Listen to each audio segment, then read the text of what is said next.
My name is Rachel. If we've never met before, I like to help people overcome suffering. I like to talk about relationships, intimacy, holistic health, changing your karma, spiritual stuff, lots of what I think are fun things. And today I want to be a little vulnerable and talk about what the deal is with open relationships. So I have only had 2 relationships, and neither of them were, quote, open, but it is something that I want in the future. And it just seems like so many people are so afraid and so judgmental to talk about a lot of things, but this especially being one of them. So I can just talk from my personal experience and hopefully shed light and share why, because I know at this time that some people are kind of seeking this, and to be able to talk about it in a compassionate and open way, like that's what I'm here to do as a leader. We need to have these kind of conversations without the fear of being judged and persecuted and not good things that have maybe happened in the past. So I will start by saying that when I was younger, I really thought that relationships happened in a certain way, and then I was handed a whole big bunch of lessons of that's all a lie and crap and not going to be my story. I waited till I didn't fall in love until I was a little older, and that was fine. And then something just about that relationship kind of felt off. I was like, I don't think this is who I'm gonna build a family with. But again, that's not very conditioned into us at all. And then right away after that breakup, I was kind of handed this twin flame journey and ascension and who I really wanted, and he didn't want to be with me at that time, and it wasn't time to be with him. So I learned all these lessons about feeling abandoned and rejected and not loved and whatever. And then about a year after that, I found someone else, and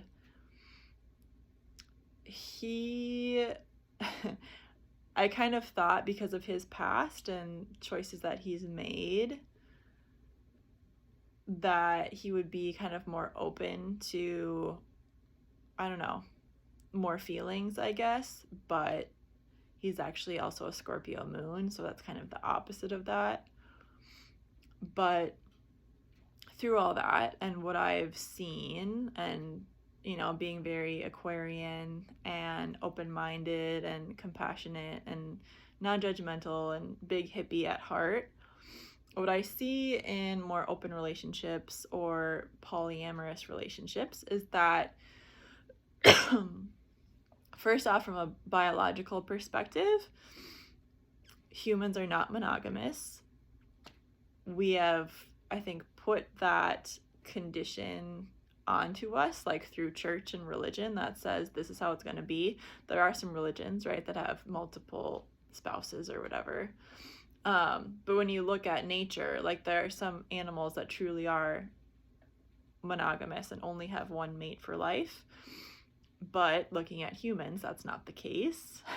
So that big conditioning and belief from religion and all that, I think, has really been this is the only way relationships can go, which I don't think is the right thing for everybody, because I have seen those kind of relationships where there is still insecurity and where there are needs not being met, so they seek them out elsewhere by cheating, going behind the other person's back, and then you add more wounds like betrayal and such, because that happens, and then there's just more feelings that happen and occur because the needs that aren't being met, they don't feel like they can talk about that in the relationship. So it's a mess, right? So what I have found, and something that I want looking forward to the future, or just how I want to live my life, right, is I'm not going to have that kind of jealousy in my relationship. Just as a soul, I'm kind of past that stuff. That's not a judgment if you're learning those lessons, but that's why some people go towards more of this other route. Because if someone, because I know if someone decides to be with me after all the stuff I've gone through, and we know it's a good match, and like I want a family, you know, like I know if that person and I have a family, like I know that he loves and cares about me. There's no question there, right? A lot of people stay in dynamics that aren't great because they just so desperately want to be loved subconsciously, right? They're not consciously always thinking to myself, I need to be loved, I need to be loved, I need to be loved. But if there's trauma and wounding about not feeling loved, that's why people stay in abusive relationships and not healthy situations. But again, if you're kind of on this path of, well, like, again, what I resonate with is I do want one partner and person to create a life with, and I see myself having a home with them and kids and pets, you know, and this, like, I get to have a booming, thriving business, and he gets to do his own thing, and together we're better. Yet I also very much like being very independent and being my own person. And after going through so much codependency stuff, I kind of needed to learn, like, okay, I need to learn how to fulfill my own needs. So I very much went on that path of like knowing that I don't need anybody else to make me feel whole and good and loved. So with all that too, right, like the person that I choose to be with, or if I find that person, they're going to have to be kind of at that same level of understanding, like understanding it logically, but having that emotional depth. And I get into the spiritual side, just that soul, like, yo, like I'm independent, you're independent, that's cool, go do your own thing. Together, we can be awesome and spend time together and have an awesome life. But I am not going to do the disservice of keeping someone small and saying that you can't do something, and I want the same in return. I don't want anyone to tell me what I can or can't do, or feel like I have to play small so they don't get insecure.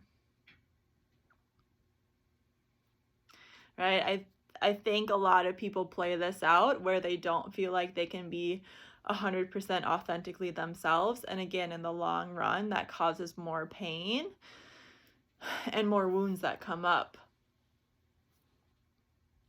But this is why, because they don't want to bring up their authenticity and desires or something that they have because they're afraid of losing that love.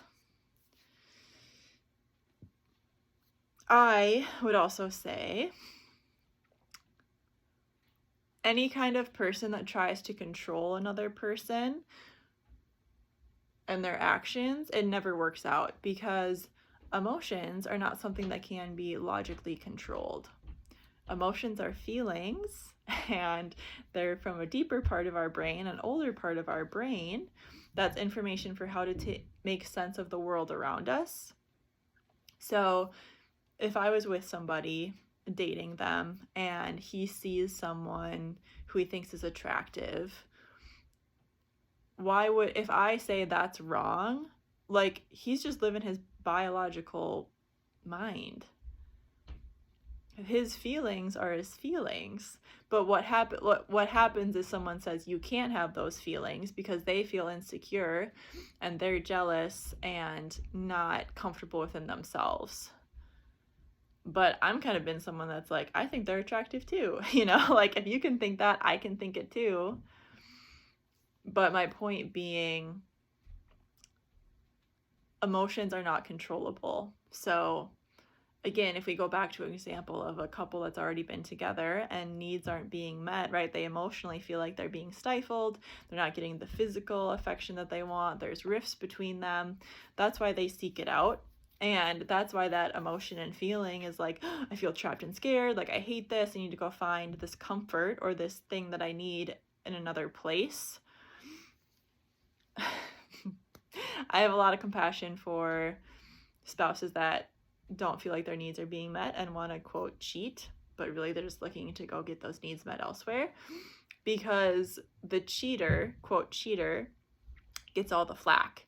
But it takes two people in a relationship to not have needs being met, because if the person that's being, quote, cheated on was fulfilling all their needs, then that person wouldn't go be seeking it out elsewhere.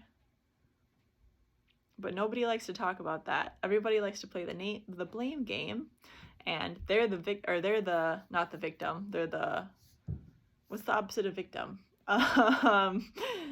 Villain. And then this other person was just perfectly fine.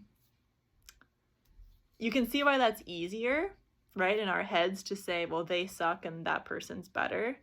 But it's not that black and white. If you look at it from a zoomed out perspective, right, not having the emotional charges and feelings that you might do, this is what I said that is logically happening. There's needs not being met. That's what it's about. If you look at it from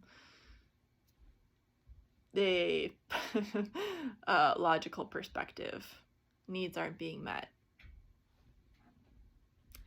So yeah, that's how I kind of view, that open relationship. Like I said, again, for me personally, I've gone through so much codependency and trauma and daddy issues and learning to love myself and becoming very, very independent. I was always independent, but then when I was in, closer, intimate relationships, I had all of these feelings come up that I had to learn how to self-soothe by myself. I didn't have someone else that was right there standing next to me, holding my hand, telling me, like, you can get through this. Like, I had to do it all by myself. So that cultivated a very independent person and like, okay, I'm going to learn how to fulfill all of my own needs so I don't have these wounds and emotions and feelings anymore. But what does that create? It creates a very independent, driven person. However, if I do want to have more of that softer side or compassionate side or build a life with someone kind of, like I said, on that softer, more intimate, whatever side, it's like, this is the kind of person that I also need to be attracted to. Someone who is very independent so we can understand each other in that way, but also very soft and caring because I do have that side. And then again, when you get to the openness or exploring other kind of connections, I know for, like, I have never had maybe one male person in my life that I've gotten close to that there wasn't like this romantic or like thinking that we're attractive kind of energy. Like, it has not really happened for me. I don't know, like other people apparently have that. But because I've had that experience, I just know that that's something I like, even if and when I'm dating somebody, right? Because I'm creating closeness with one person, I know that there's going to be other people that come up into my life that I'm like, I feel very close to them too, and I'm attracted to them in multiple ways. And I know that I'm very liberal and hippie and a free spirit, but again, if I can bring compassionate, open, non-judgmental conversations about this sort of thing to other people to help them to understand or see something or just have a better relationship within themselves or have a better relationship, that's something that I'm going to do. Because I don't know if you've noticed this, but life on Earth is very, very hard and difficult at times. So if we can do something to make it a little easier and feel more fun and enjoyable and reduce or alleviate some stress and suffering, why wouldn't you do that? But I can only share from my personal experience, which is exactly what I do. But if you want to talk about this more or seek more support or guidance, please contact me. I would love to connect more. Because yeah, this just needs to be talked about more. So I hope you have a great rest of your day. I'll see you soon. Thank you for being you. Bye.